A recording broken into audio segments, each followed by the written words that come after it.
Good morning, everyone. The committee will come to order. We're here this morning to consider the President's budget request for the Department of the Interior for fiscal year 2018. This is the second of 3 budget hearings before our committee this year, following the Forest Service last week and the Department of Energy, which is coming up on Thursday.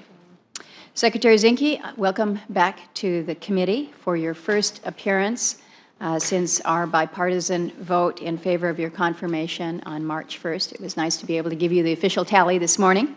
The administration has requested a total of $11.7 billion in discretionary appropriations for the Department of the Interior in FY18.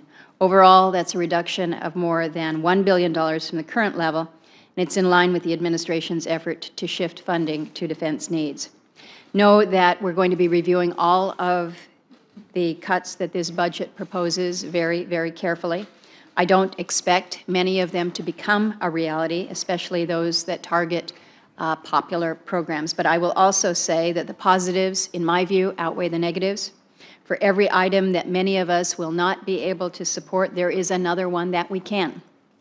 And I haven't been able to make that statement for quite a while now, so it's good to be able to say it.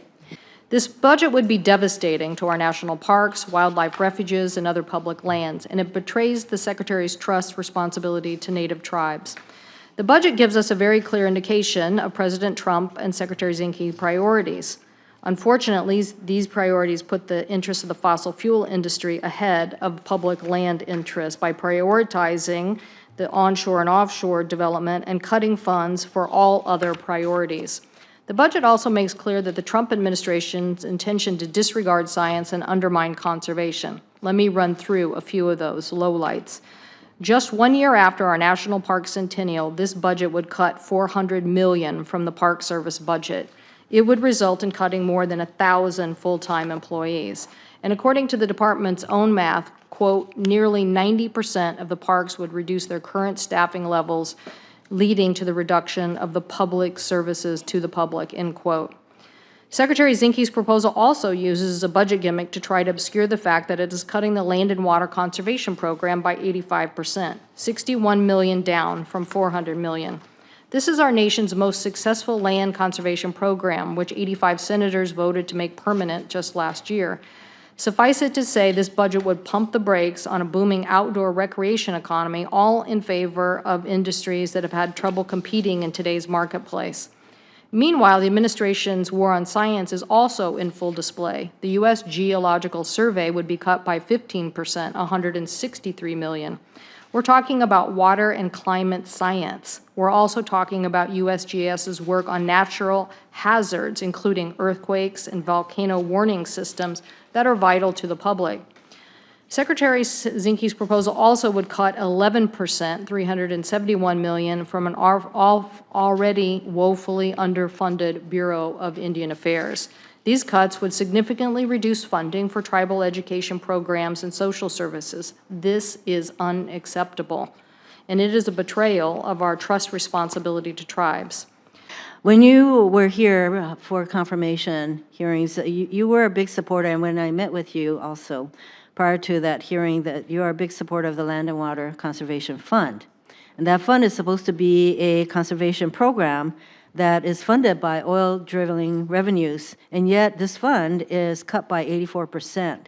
So that is an example of how we're moving toward extraction as opposed to conservation. And the reason that I'm particularly interested in the strength of the Land and Water Conservation Fund is that it is a very bipartisan supported fund, and Hawaii has submitted a proposal that obtains funding from the LWCF, and our proposal is called Island Forests at Risk, and improves water resource, protects water resources, improves ecosystems, etc. So has your commitment to the LWCF changed? Because this fund is cut by 84% in the president's budget, which you support. Well, it's funny that the source of LWCF is offshore oil and gas. So when we drill offshore in oil and gas, we fund more into the fund. What is cut from the budget is more land acquisition in the LWCF. Yes. But as you know, the LWCF fund itself has about $18 billion over the period of time that has not been appropriated. And so I think we're supportive of looking at LWCF expansion on onshore too. Some of that is to provide some infrastructure relief. It's hard to fathom how you would take land in if you can't afford to maintain it. And I think we should look at ways to maintain. When we have our conservation easements and all the good things that Land and Water Conservation Fund has provided, we need to make sure we have a revenue stream to make sure that we can maintain those holdings. Well, in the case of our proposal, Island Forest at Risk, it is for the acquisition of properties that the private landowners, because we do not have any national forests in Hawaii. We're one of 10 states that do not. We rely on other kinds of resources from the federal government to support the privately and state-owned forest areas. And so there are private entities that have been waiting for years, and we finally got into the pipeline for support from the LWCF, and suddenly that pipeline has been closed. Now, I would like to understand that I conclude that you do support the President's budget for Interior at this point, with all of the cuts that many of my colleagues have pointed out. I do support the budget, and I commend the President for actually having the